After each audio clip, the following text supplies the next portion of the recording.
That's how I feel. Welcome back to twitch.tv/Looney Tunes, everybody. There we go. It's me, your boy, Looney Tunes, back at it again. Hi, Sir Milky. What's up, Mark USD? Safi!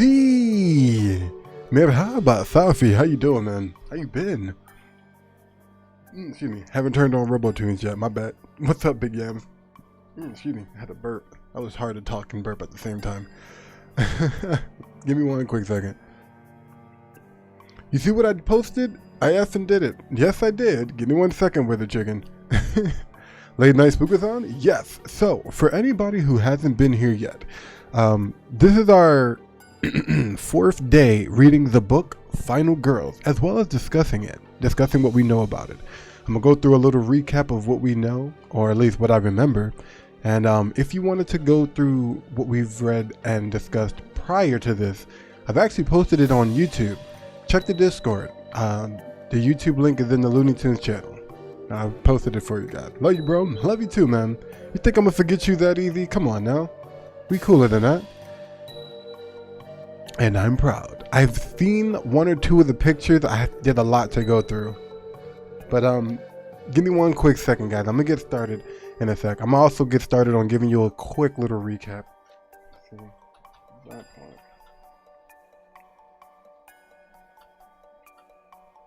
That part. They're not being taken into consideration. I can't help.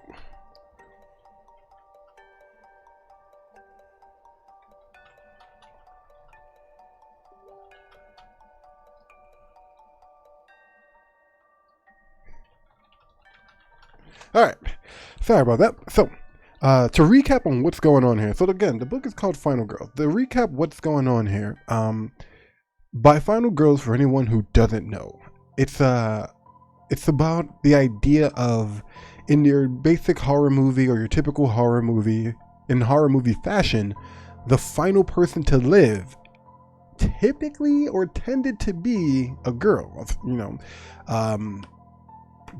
Freddy Krueger, most of the time it's always been a woman. Child's Play, you had the Andy, as well as typically his mom, or some woman that helps him at the end. The idea that it's always a final girl, right? And so this book goes through women who survived pretty much a horror, a slaughter, right? And we've been following the protagonist, Quincy. Quincy Carpenter. She survived an attack by a person known as him. And literally thanks to chapter 3, which personally I did not like chapter 3 of the 3 that we've read so far. I didn't like chapter 3 until the last couple of pages, when it skipped all the crappy reminiscing that Quincy was doing and went into more of the backstory of what happened to her. And now we know that Quincy, many years back, when she was about 19, she was on a holiday trip from college with some of her new freshman classmates. Well, now sophomore classmates, that's right. And she was the only one to survive the attack against her and her friends. It was about 6 of them all together. Janelle. Can I remember all their names? Janelle, Craig, Betts, and 2 more whose names is kind of being forgotten. See if I can go back and find it. I got Janelle, Craig, and Betts right, but there was 2 more. There was a couple that was together at the place too that I'm completely losing my mind on remembering right now.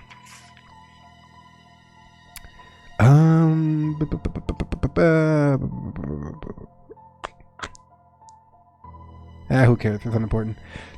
The point is, they were in a place called Pine Cottage. They were in a cottage away from everybody. No phones, no nothing. Just them having their own good time, by themselves, right? But they were attacked by somebody. Quincy got away in time. She was slashed. You know, she was hurt, but she got away barely to a rookie cop named Coop. Coop shot down the person known as him. I don't even know his name yet. The person known as him, and you know, saved our final girl, Quincy. Quincy had the opportunity to talk with other people known as final girls who survived their own situations. You had Lisa Milner. She survived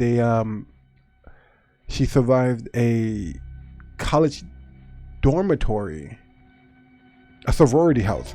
She survived a sorority house killing 10 girls in there. She's the only one who made it out alive. Many years later, literally a couple days before where our story takes place, she killed herself. Coop, the police officer, has been keeping in tabs with Quincy all these years, came in person to let her know that that's what happened. So I figure I'd let you know, keep you guys up to date on what's happening. Like I said, chapter 3 was mostly reminiscing about Lisa Milner. I found it quite boring, honestly. I wasn't a big fan of that one. But we're going on to chapter 4 finally, and let's see where that gives us. Give me one quick second. A friend of mine is going through something. I want to make sure that they're doing all right at the same time. This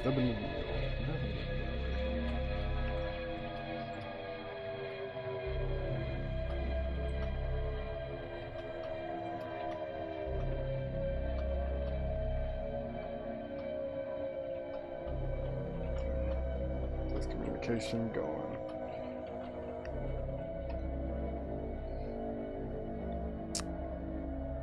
Alright, so what I missed before we actually get started. Late night reading, and the scariest thing of all, reading. Survivor's guilt. Yeah, reading is absolutely fun, and I love it so much. I was told that I needed to say that.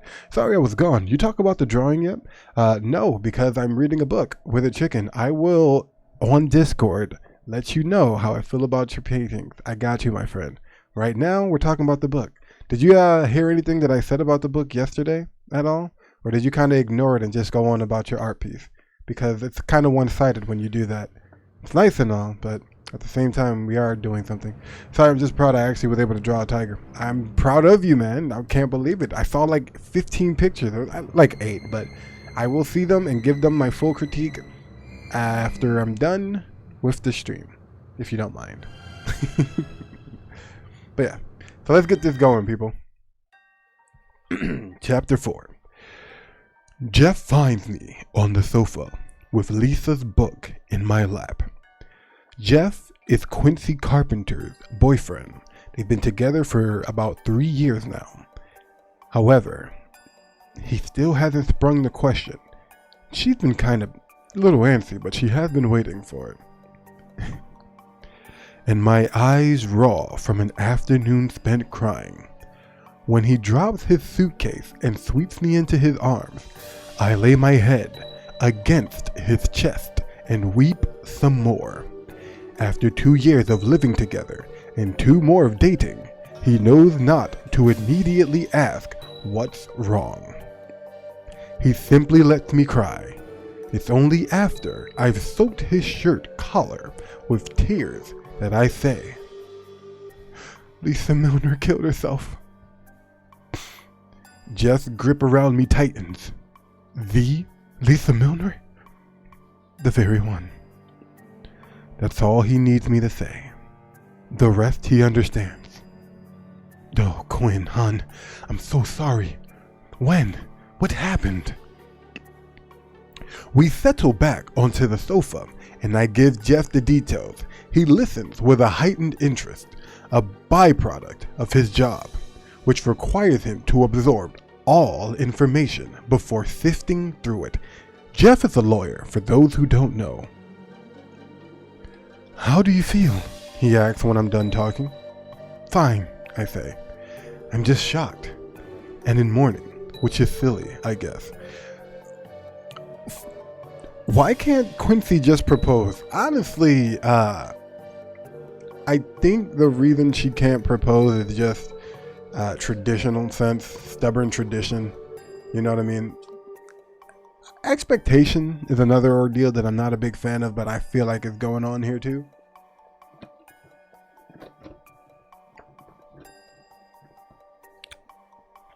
Got a smoothie, people. Gotta work with me here. But yeah, so that's the whole ordeal. Also, another little tidbit I'm sure is going to come into play later. Quincy, and this was in chapter 2.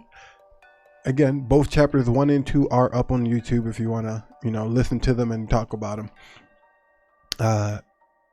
Quincy has been established as a klepto.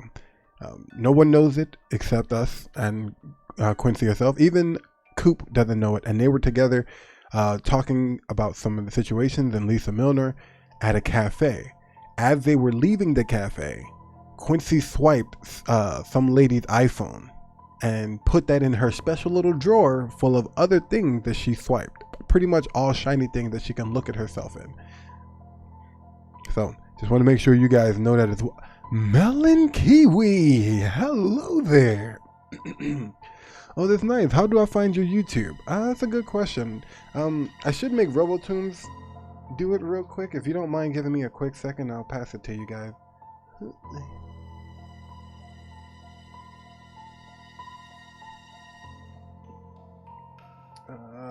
Let's see. This should do it. Let me know if that works for you guys. I don't know if you'll see it the same way I do, but here's hoping. Melon Kiwi, I'm surprised you're not at work. It's like 3:41 in the afternoon. Quick maths.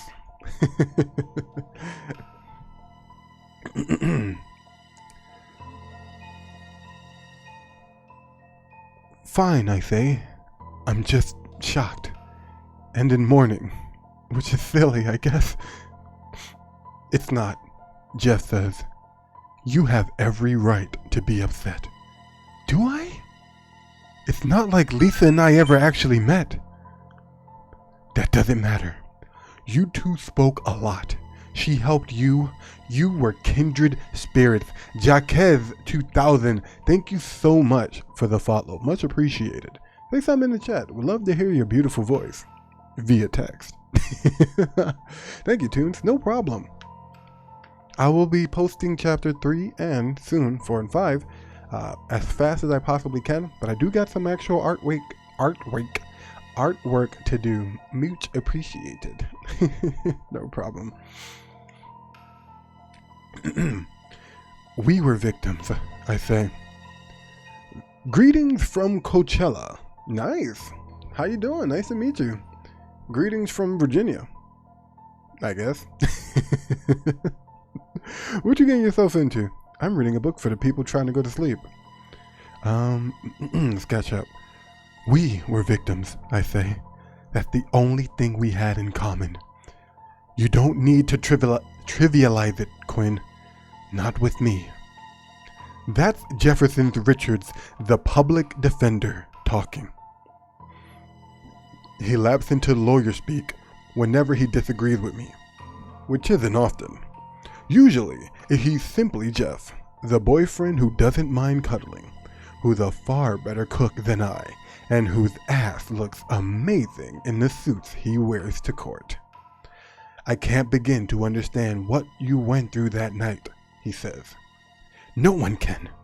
No one but Lisa and that other girl. Samantha. Jeff repeats the name absently, as if he knew it all along. Samantha. I'm sure she feels the same way you do. Samantha is another person who survived her own attacking. When we say the final girls, we're saying they all survived their own separate slaughterhouse of a situation. Lisa Milner made a publicity of it to where if people were going to get on her nerves, she decided to make it her celebrity name. However, Samantha completely went off the grid. No one could find her. No one knew where she was. After she was attacked, she sued and got her money and left. Quincy, our main protagonist, she's been living a regular life, deciding to keep it nice and easy. My crush rejected me, just stopped by to support streamers. Listen, Jake Schmidt, if your crush rejected you, then they clearly don't know where they need to be. And that's okay. That's not the right one anyway. You deserve better. That's what the corny people say. I'm gonna let you know the real answer is the right person just wasn't them. So, donate. There's a donate button somewhere in the panels, but other than that, not really something we go for. Not here. Just stop by to support the streamers. Jackheads2000, thank you. Just having you here is the biggest support that I could ever ask for. I mean, it's 1 in the morning, 2 in the morning on my end. It's nice to have you guys here for that time, you know? So thank you. Let's get back into the read. It doesn't make sense. Oh, sorry. Samantha, I'm sure she feels the same way you do. It doesn't make sense, I say. I can't understand why Lisa would kill herself after everything she went through. It's such a waste. I thought Lisa was better than that. Once again, I hear her voice in my head. There's nobility in being a survivor, she had once told me. Grace, too. Because we've suffered and lived, we have the power to inspire others who are suffering. It was bullshit. All of it. Sorry for being such a mess, I tell Jeff. Lisa's suicide, my reaction, all of it feels abnormal. Of course it does. What happened to you was abnormal. But one of the things I love about you is how you haven't let it define you. You've moved on. That is bullshit blazing. Feel my heart is blazing. I feel like not many of you would actually understand that reference, except Red Camboli, obviously. But Jeff told me this before. Quite a few times, in fact. After so many repetitions, I've actually started to believe it. I know, I say. I have. Which is the only healthy thing you can do. That's the past. This is the present. And I'd like to think that the present makes you happy. Jeff smiles, and just then, he has the smile of a movie star. CinemaScope wide. Jackheads! God damn it, Jackheads. Thank you so much for the sub, man. I just met you and you out here passing the sub. You a real homie, man. Thank you so much. Hey, I'll be right back. I got you. Let's do this one. Yeah, man, thank you so much for that. Much appreciated. Guys, for anyone who don't know, every sub, every bit, and all that other stuff goes directly to us, giving it right back to you. In fact, it was thanks to your support that we're able to do a giveaway for a PS5 and the Xbox Series X. Those are happening on my birthday in December. Not the release day, but a little bit after. So I hope you're prepared for that. Let's get back into the story, though. Thank you again.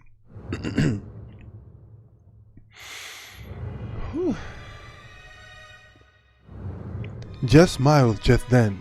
He has the smile of a movie star, CinemaScope wide, and Technicolor bright. It's what first drew me to him when we met at a work event. So dull, I felt the need to get tipsy and flirty. Let me guess, I told him. You're a toothpaste model? Guilty as charged. What brand? Maybe I'll start using it. Aquafresh. But I'm aiming for the big time. Crest. I laughed. Even though it wasn't all that funny, there was something endearing about his eagerness to please. He reminded me of a golden retriever, soft and loyal and safe. Even though I didn't yet know his name, I clasped his hand. I haven't really let go of it since. Between Pine Cottage and Jeff, my social life was quiet to the point of non-existence. Once I was deemed well enough to return to school, I didn't go back to my old college, where I knew I'd be haunted by memories of Janelle and the others. Instead, I transferred to a school slightly closer to home. Spending 3 years living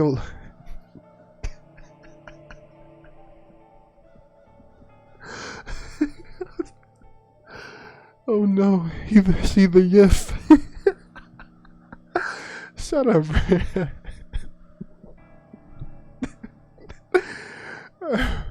I should not have looked up. You messed my whole last sentence. Red Camboli. Oh my god. I didn't go back to my old college, where I knew I'd be haunted by memories of Janelle and the others. Instead, I transferred to a school closer to home, spending 3 years living alone in a dorm room designed for two. My reputation preceded me, of course. People knew exactly who I was and what I had gone through, but I kept my head down, stayed quiet, took my daily Xanax and grape soda. I was friendly, but friendless. Approachable, yet purposefully aloof. I saw no point in getting too close with anyone. I've been trying to break a bad habit of just keeping my thoughts to myself, but I can't.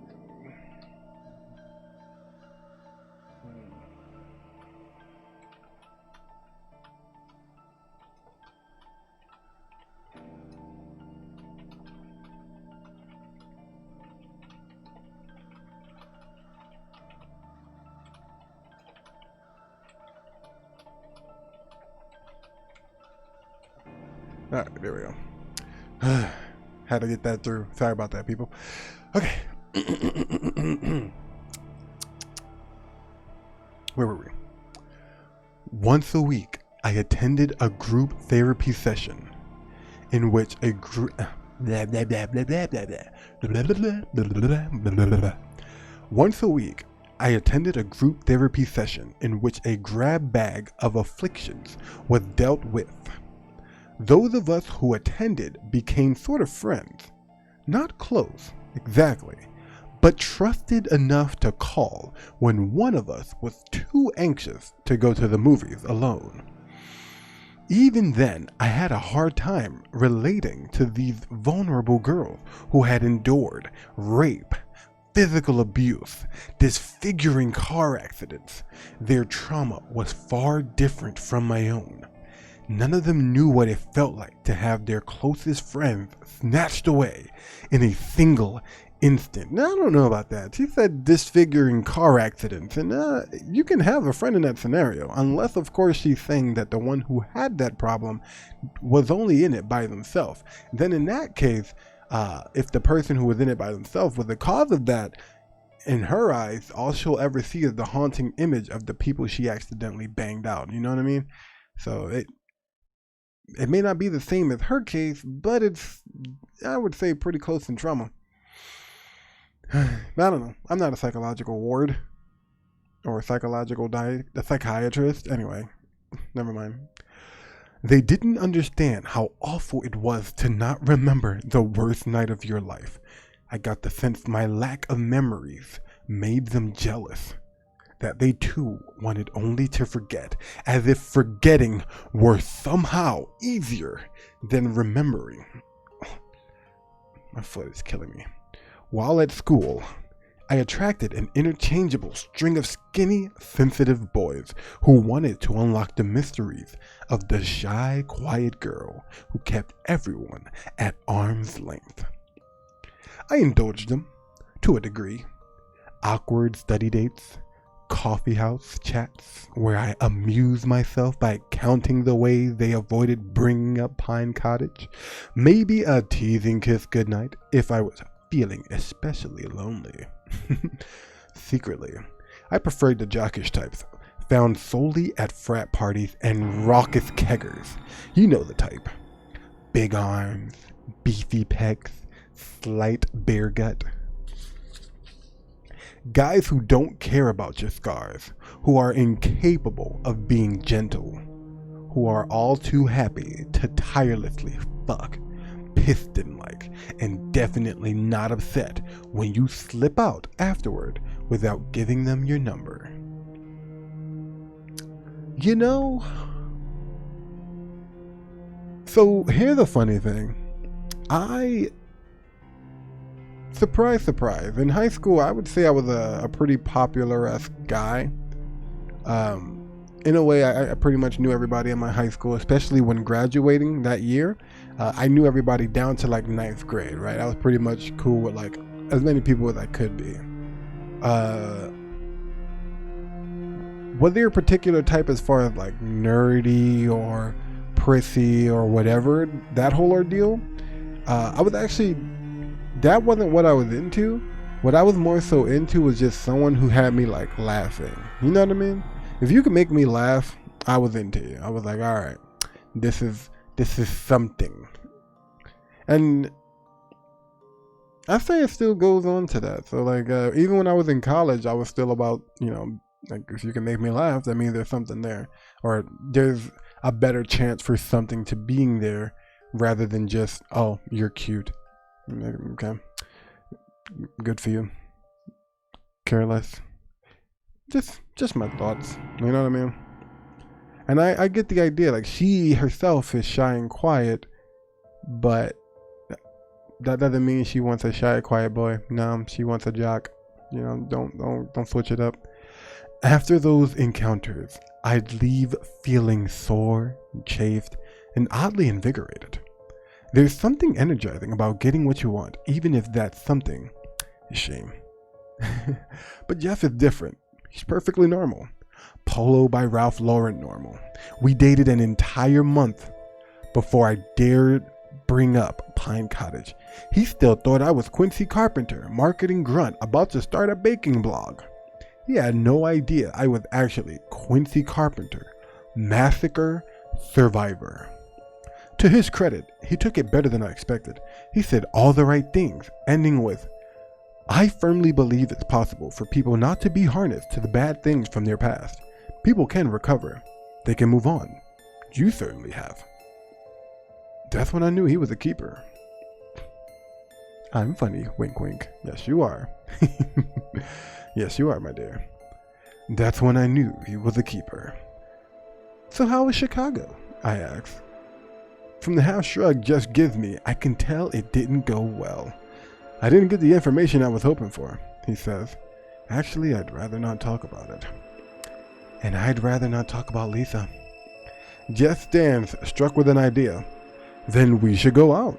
We should get dressed up, go someplace fancy, and drown our sorrows in too much food and booze. You game? I shake my head and stretch cat-like across the sofa. I just don't have it in me tonight. But you know what I'd really like? Wine from the box, Jeff says. And take out pad thai. I muster a smile. You know me so well. Later, Jeff and I make love. I am the initiator, tugging the case file out of his hands and climbing on top of him. Jeff protests. A little. It's more like feigned protest. Soon, he's inside me, exceedingly gentle and attentive. This is awkward. I don't like this reading. I don't like reading about that, man. It just feels weird when you say all that, you know? It just kind of makes me feel uncomfortable, just a little bit. And attentive. Like, I don't know. I don't know. I don't know. Okay. Let's try this again. Step ladder. It's more like feigned protest. Soon. Jesus, why'd I go that far back? Soon, he's inside me, exceedingly gentle and attentive. Jeff is a talker. Having sex with him involves fielding 100 questions. Does that feel good? Too rough? Like that? I hope you heard that. Most of the time. Oh, Jesus. Most of the time, I appreciate his thoughtfulness, his vocal desire to meet my needs. Tonight is different. Lisa's death has put me in a mood. Instead of the ebb and flow of pleasure, dissatisfaction seeps into my body. I want the impersonal thrusting of those nameless frat boys who thought they were seducing me when it was the other way around. It's like an eternal rash, irritated and itchy, and just earnest lovemaking doesn't come close to scratching it. Yet, I pretend it does. I fake moan, squeal like a porn star. When Jeff asks for a progress report, I cover his mouth with mine, just so he'll stop talking. Afterward, we cuddle, while watching Turner Classic Movies, our usual post-coital habit. Lately, that's become my favorite part of sex, the aftermath. Feeling his firm and furry body next to mine as rapid-fire 40s speak lulls us to sleep. But tonight's sleep doesn't come easily. Part of it is the movie, The Lady from Shanghai. We've reached the ending. Rita Hayworth and Orson Welles in the Hall of Mirrors, their reflection shattering in a hail of bullets. The other part is Jeff, who shits uneasily beside me, restless under the covers.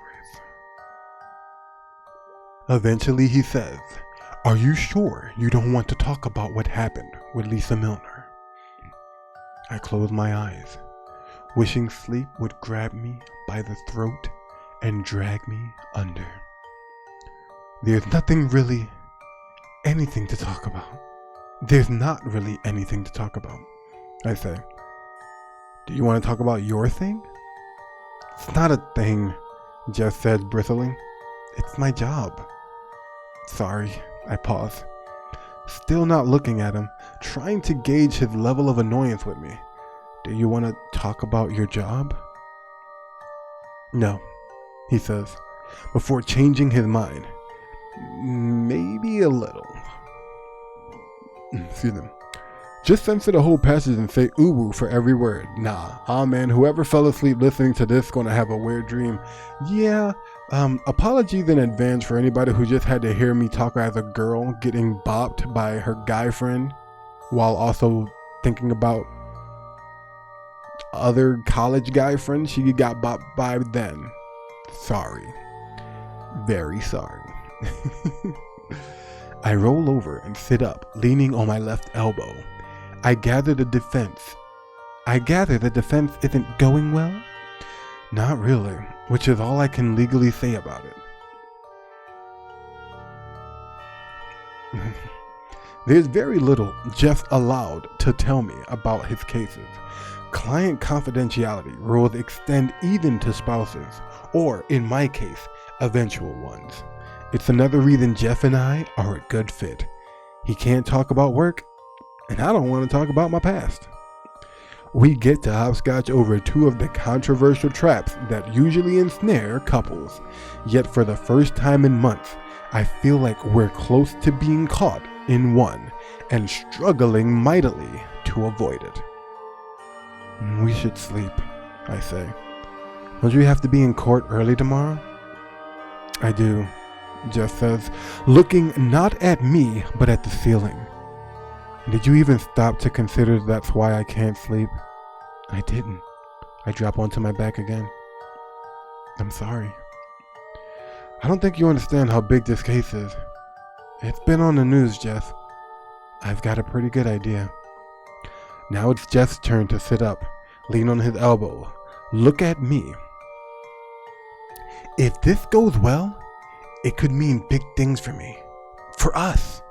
Do you think I want to be a public defender forever? I don't know. Do you? Of course not. Winning this case could be a huge stepping stone, hopefully to one of the big firms where I can start making real money and not live in an apartment paid for by my girlfriend's victim fraud fund. I'm too hurt to respond, although I can tell Jeff instantly regrets saying it. His eyes go dead for a second, and his mouth twists in distress. Quinn, I didn't mean that. I know. I slide out of bed, still naked, feeling exposed and vulnerable by that fact. I grab the first article of clothing I can get my hands on. Jeff's threadbare terry cloth robe and slip it on. It's fine. It's not fine, Jess says. I'm an asshole. What an asshole! I say out loud. No, I just wanted to say that. She didn't say that. Get some sleep, I tell him. Tomorrow's important. I pad into the living room, suddenly and irrevocably awake. My phone sits atop the coffee table, still turned on. Oh, still turned off. I know where my head was at, am I right, people? Anyway, my phone sits atop the coffee table, still turned off. I switch it on, the screen glowing ice blue in the darkness. I have 23 missed calls, 18 texts, and more than 3 dozen emails. Virtually all of them are from reporters. Word of Lisa's death has gotten out. The press is officially on the hunt. I am not Looney Tunes. I am Literate Tunes? I don't know. What would the name for this be? Looney Literacy? I scrolled through my email inbox, which has gone neglected since the previous evening. Buried beneath the wall of reporter inquiries are earlier, more benign missives? M-I-S-S-I-V-E-S. Missives? Interesting. I don't think I've known that word. Missives or missives from fans of the website and various makers of baking tools eager for me to give their wares a test drive. One email address stands out from the flow of names and numbers, like a silver-scaled fish breaching the surface. L. Milner 75. My finger jumps on the screen, an involuntary recoil. I stare at the address until it sears itself onto my vision, the afterimage lingering when I blink. I know of only one person who could have had that address. She's been dead for more than a day. The realization forms a nervous tickle in my throat. I swallow hard before opening the email. Quincy, I need to talk to you. It's extremely important. Please, please don't ignore this. Beneath it is Lisa's name and the same phone number written inside her book. I read the email several times, the tickle in my throat transforming into a sensation that can only be described as fluttering. It feels like I swallowed a hummingbird, its wings beating against my esophagus. I check when the email was sent. 11 p.m. Taking into account the several minutes it took for police to trace the 911 call and get to her house, it means that Lisa sent the email less than an hour before she killed herself. I might have been the last person she ever tried to contact. That was chapter 5. Looney reads. Ooh, that's actually a good one. That was chapter 4, excuse me. And real quick, before we go right into chapter 5, which we will be doing in just a moment, I just wanted to let's talk about what just happened. It scared me for a moment when I was reading that that's the email, L. Milner 75, because I thought for a moment that someone was going to try to play a trick on her, right? I thought that what was happening to her is that somebody used Lisa's name and tried to get in contact with Quincy through a fake email of Lisa, right? But no, it sounds as though she already was expecting this email, or she knew of this email address, and even worse, it's legitimate. It was something she could have answered. You know, if she was around her email at some point, she could have answered this. She could have been the last person to talk to Lisa Milner. But instead, she was the last person who got a message from Lisa Milner. You see the big difference there? 1 hour before her own suicide. That makes me think that it's not suicide. I feel as though somebody's out to finish the job. We don't know where Samantha Boyd is. When I say she's off the grid, she's off the grid, which means she could be dead. Lisa's dead. They ruled her suicide.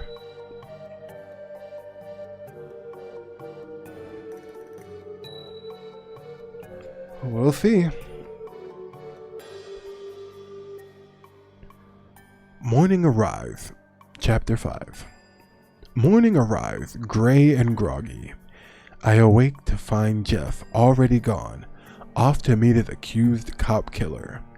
In the kitchen, a surprise awaits me. A vase filled not with flowers, but baking tools, wooden spoons and spatula, and a heavy-duty whisk with a handle as thick as my wrist. A red ribbon has been wrapped around the vase's neck. Attached to it is a card. I'm an idiot, and I'm sorry. You will always be my favorite sweet. Love, Jeff. Next to the vase, the unfinished cupcakes resume staring at me. I ignore them as I take my morning Xanax with 2 swallows of grape soda. I then switch to coffee, mainlining it in the breakfast nook, trying to wake up. My sleep has been plagued with nightmares, a phase I thought had passed. In the first few years after Pine Cottage, I couldn't go a night without having one.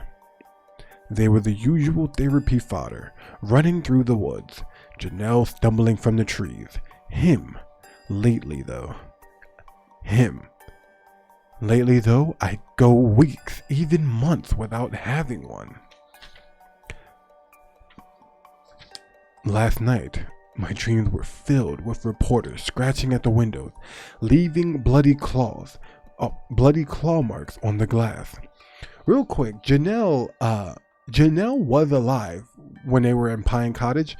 Janelle was alive when she walked to Quincy, and then she died. She died in her arms. She was bleeding out. I mean, slashed up, cut up, all that. She was bleeding out so bad that Quincy's all-white dress was pretty much turned red. In fact, it was turned so red that when Coop first seen her and tried to call it in, they said that only one survivor, a white woman in a red dress, which is sad because Quincy wore an all-white dress that day. That's how much blood was bled out from Janelle, as well as herself getting slashed as well. She barely escaped. She didn't escape unscathed, but she did barely escape. So let's continue. Honestly, that last bit of chapter 4 was also like a little juicy, and I thought it was going to go a different direction. I was kind of hoping on it too. I was kind of wanting. Let's see. Maybe chapter 5 will be what I was expecting it to be, and we'll see where it goes. I'm still on the phase that Lisa did not kill herself. It just seems too convenient because Lisa was treating this like a celebrity life. She played the part, is what I'm saying. To just up and kill herself one day just feels weird.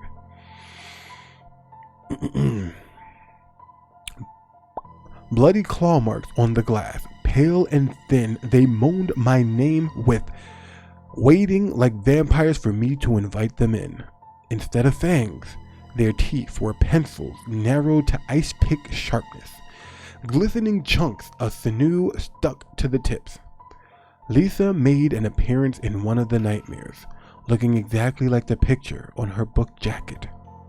The well-practiced form of her lips never wavered, not even when she grabbed a pencil from one of the reporters and dragged its point across her wrist. Her email was the first thing I thought of upon waking, of course. It spent the night sitting in my mind like a spring-loaded trap, waiting for the smallest bit of consciousness to set it off. It remains gripped to my brain as I down one cup of coffee, then another. Foremost in my thoughts is the unshakable idea that, other than her aborted 911 call, I truly had been the last person Lisa tried to contact. If that's the case, why? Did she want me, of all people, to try to talk her off whatever mental ledge she had crawled onto. Did my failure to check my email make me in some way responsible for her death? My first instinct is to call Coop and tell him about it. I have no doubt he'd drop everything and drive into Manhattan for the second day in a row just to assure me that nothing about this is my fault. Coop, again, the police officer, a rookie cop at the time, but now a few years later, he's made his way up. He's doing good, but he never stopped checking in on Quincy. He wants to make sure she's doing okay, especially after that horrific incident. So, what's up, Jacob? Jacob, what's good with you, baby? Is that critical? Is that the moist? That's the moist man himself? Asian looking Jesus? How you doing, man? What's up? The other thing about Coop is he lived 3 hours away in Manhattan, which is how I got the idea that we still don't know Quincy's actual place of residency, what city she's in, but we do know that no matter how you look at it, she is exactly 3 hours away from where Quincy stays, or from Coop. And he drove that to tell her about the news of Lisa's suicide. He also, who that? Time Monster 25, thank you so much for the follow. Much appreciated. How y'all doing, guys? We're already on chapter 5. I do apologize. I'll try to get chapters 3 and 4 all up on YouTube as well, but trying to give you guys a bedtime story. I know it's late for some people, but what's going on with you guys? Let me know how your days went while we continue. Coop made that 3-hour drive immediately after his shift at work, because he worked the morning to like 3 shift, right? Like 5 in the morning to like 3 in the afternoon. And took that 3-hour drive, told her the situation, took that 3-hour drive right back home. At the earliest he's getting home, it has to be 9 o'clock. He had to go right back to sleep, get up for 5 in the morning, again work, right? So she's saying this man would have did it and then drove right back if he had to talk about that situation. But anyway, just catching you up on the deal with Coop. I have no doubt he dropped everything and dropped into Manhattan for the second day in a row just to assure me that nothing about this is my fault. But I'm not sure I want to see Coop on consecutive days. It would be the first time that happened since Pine Cottage and the morning after, and it's not an experience I long to repeat. I text him instead, trying to keep it casual. Hey, call me when you get a chance. No rush, nothing important. But my gut tells me it is important. Or at least it has the potential to be. If it wasn't important, why did I wake up thinking about it?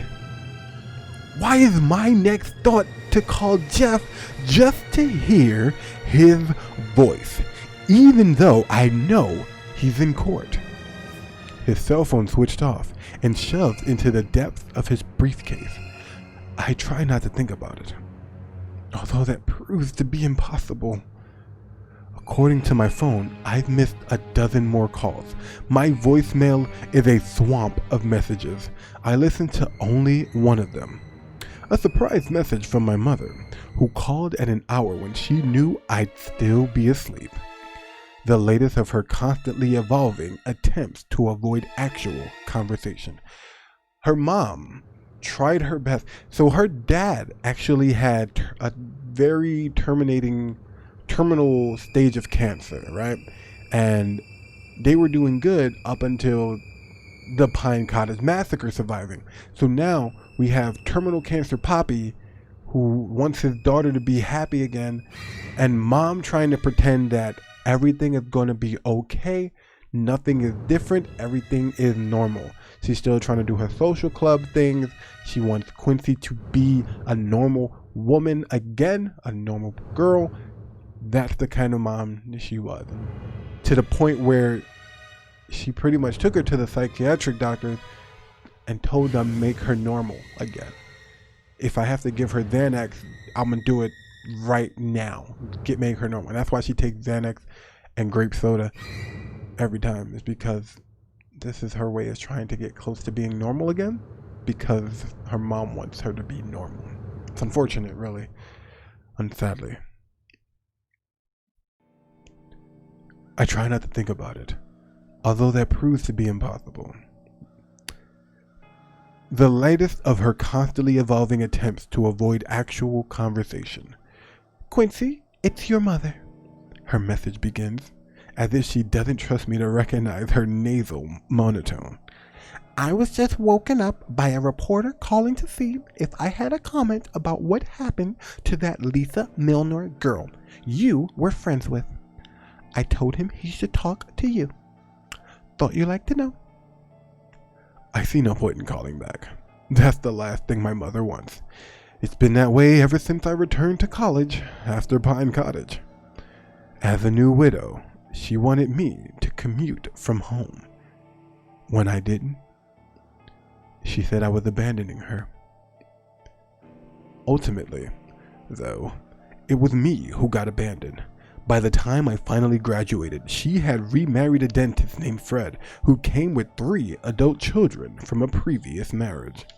3 happy, bland, toothy children. Not a final girl in the bunch. They became her family. I became a barely tolerated remnant of her past, a blemish on her otherwise spotless new life. I listened again to my mother's message, searching for the slightest hint of interest or concern in her voice. Finding none, I delete the voicemail and move on to the morning's copy of the Times. To my surprise, an article about Lisa's death rests at the bottom of the front page. I read it in one distasteful gulp. Muncie, Indiana. Lisa Milner, a prominent child psychologist who was the lone survivor of a sorority house massacre that shocked campus nationwide, died at her home here. Authorities confirmed yesterday she was 42. Most of the article focuses on the horrors Lisa witnessed that long ago night, as if no other moments of her life mattered. Reading it gives me a glimpse of what my own obituary will be like. It churns my stomach. Yet one sentence gives me pause. It's near the bottom, almost like an afterthought. Police are continuing their investigation. Investigation? Of what? Lisa slit her wrist, which seems pretty straightforward to me. Then I remember what Coop said about the toxicology test, to see if Lisa was on something at the time. Tossing the newspaper aside, I reach for my laptop. Online, I skip the news site and head straight to Pornhub. I'm sorry. That was an accident. I had to say it. I figured it'd be funny. I skip the news sites and head straight for the True Crimes blog, an alarming number of which are solely devoted to final girls. The guy who runs them, and they are all men. By the way, women have better things to do. First off, the guys who run them, and they are all men, by the way, women have better things to do, still occasionally contact me through my website, trying to sweet talk me into giving an interview. I never reply. The closest we've come to corresponding was after I received that threatening letter, and Coop wrote them, all asking if one of them had sent it. They all said no. Normally I avoid these sites, fearful of what I might see written about me. Today, however, calls for an exception, and I find myself clicking through website after website. Nearly all of them have mentions of Lisa's suicide. Like the article in the Times, there's little to no new information. Most of them stress the irony of a world-famous survivor being responsible for her own death. One even has the gall to suggest other final girls could follow suit. Disgusted, I closed the browser window and slammed the laptop shut. I then stand, trying to shake away some of the angry adrenaline scooting through my body. All the Xanax, caffeine, and misguided web surfing have left me antsy and aggravated. So much so that I changed into workout clothes and lace up my running shoes. When I get like this, which is often, the only cure is to jog until it passes. In the elevator, it dawns on me that there could be reporters outside. If they know my phone number and email address, there's every reason to think they also know where I live. I make a plan to start running as soon as I hit the street, instead of taking my customary stroll to Central Park. Well, that gives us good information. Central Park. That is. Oh, Central Park is in NYC. Yeah, am I wrong on this?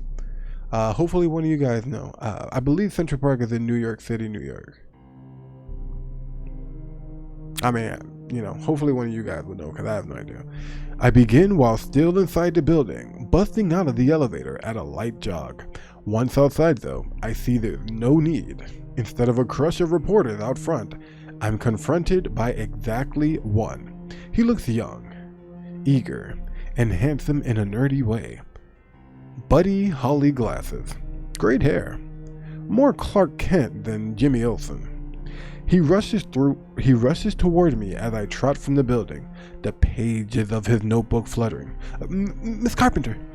He tells me his name. Jonah Thompson. I recognize it. He's one of the reporters who called, emailed, and texted. The nuisance trifecta. And then tells me the name of the paper he works for? One of the major daily tabloids. Judging by his age, it means he's either way good at his job or else incredibly unscrupulous. I suspect it's both. No comment, I say. Breaking into a full run, he makes an attempt to keep up, the flat soles of his Oxford clapping against the sidewalk. I just have a few questions about Lisa Milnor. No comment, I say again. If you're still here when I get back, I'm calling the police. Jonah Thompson falls back while I keep moving. I feel him watch my retreat, his gaze, a sunburn on the back of my neck. I increase my pace, quickly navigating the cross blocks to Central Park. Before entering, I glance over my shoulder, just in case he somehow managed to follow me there. Not likely. Not in those shoes. Oh, she busted. I'm sleepy as F now. Good night. I love you, my dear Red Camboli. Have a great night, my dear. In the park, I head north toward the reservoir, my preferred jogging spot.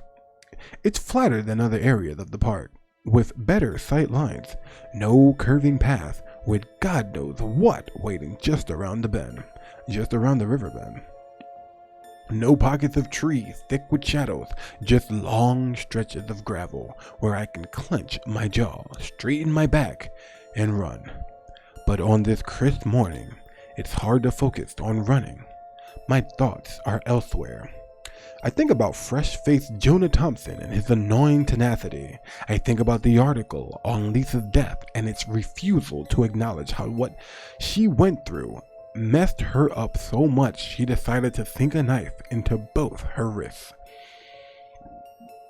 Mostly, though, I dwell on Lisa herself and what possibly could have been going through her mind when she sent me that email. Was she sad? Desperate? Was the knife already gripped in her trembling hands? It's suddenly all too much, and the adrenaline drains from my limbs as quickly as it filled them. Other joggers continually pass me, the gravely, Jesus Christ me, the gravelly crunch of their, it was gravelly, I said it right, excuse me, the gravelly crunch of their footsteps warning of the approach. Giving up, I slow to a stroll, move to the path edge, and walk the rest of the way home. Back at my building, I'm relieved to see that Jonah Thompson has departed.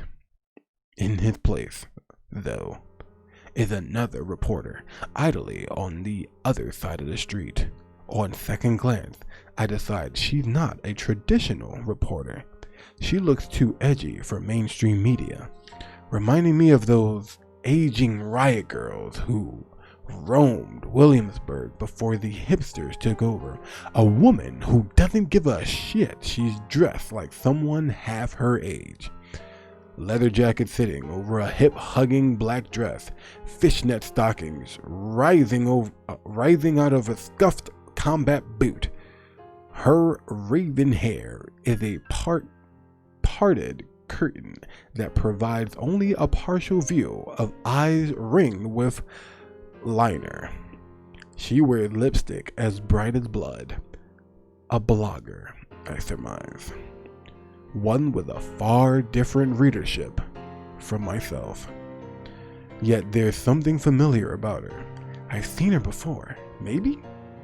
My stomach flips with the sensation of not recognizing someone even when I know I should. She recognizes me, though. Her raccoon eyes assess me through the dark drapes of her hair.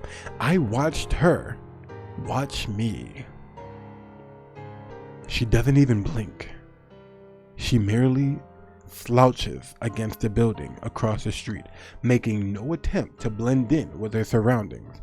A cigarette juts from her ruby lips, smoke swirling.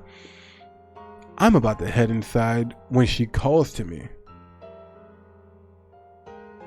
Quincy. It's a statement, not a question. Hey, Quincy Carpenter. I stop, do a half turn, frown in her direction. No comment. She scowls, a storm cloud darkening the landscape of her face. I'm about to say feces. Of her face. I don't want to comment. Then what do you want? I say, facing her head on, attempting to stare her down. Just want to talk. About Lisa Milner? Yeah, she says. And other stuff. Which makes you a reporter. And I have no comment. She mutters, Jesus Christ, and tosses the cigarette into the street. She reaches for a large knapsack sitting at her feet, heavy and full. Whatever's inside presses against the frayed. Oh, is this Samantha? Is this Samantha Boyd? This could be Samantha. It doesn't say anything. I didn't read past what I was just saying. It just kind of hit me in the head. This could have been Samantha, guys. She reaches for a large knapsack sitting at her feet, heavy and full. Whatever's inside presses against the frayed seams when she lifts it. Soon she's across the street, right in front of me, dropping the knapsack so close to me that it almost lands on my right foot. You don't need to be such a bitch, she says. Excuse me? Listen, all I want to do is talk. Up close, her voice sounds husky and seductive. Cigarettes and whiskeys ride her breath. After what happened to Lisa, I thought it might be a good idea. I suddenly realize who she is. She looks different from what I expected.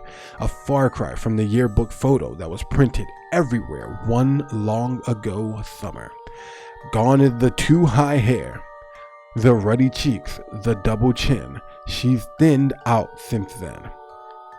Shed the cherubic glow of youth. Time has made her a taut and weary version of her former self. Samantha Boyd, I say. She nods. I prefer Sam. It's Samantha!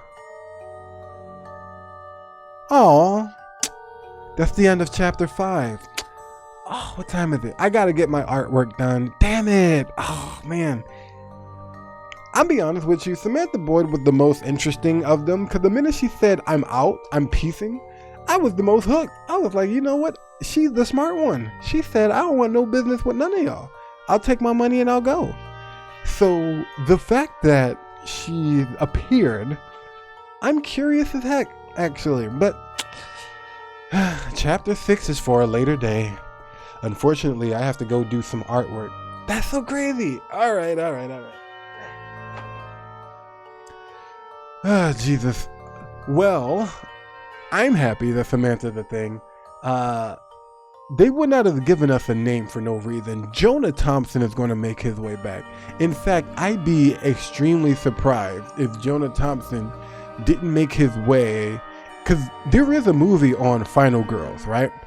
And I would be super surprised if Jonah Thompson wasn't in the book. I still believe that Coop is somehow the bad guy. Like, I don't know. I have a sixth sense for this. I haven't seen the movie. I haven't read through the book. I don't know. I think it has something to do with that guy, man. That's just how I feel on it. Anyway, I kind of want to read chapter 6. I'm not going to do it today, but we'll do it tomorrow, right? I have to do some artwork. I got to start sculpting a tree in like 20 minutes, so I'm probably end the stream and then kind of like come back on and later, you know? Just have a nice, relaxing time modeling a tree. Thank you so much for hanging out with me for chapters 4 and 5, right? Of Final Girls. Well, I'll try to post these as well as chapter 3 as fast as possible on YouTube as I can. And I hope you guys have a great night, and I hope you sleep well. Thank you again for all the follows, and thank you again for the subs. You guys are the best. Seriously. Either way, you guys have a great night. Good night.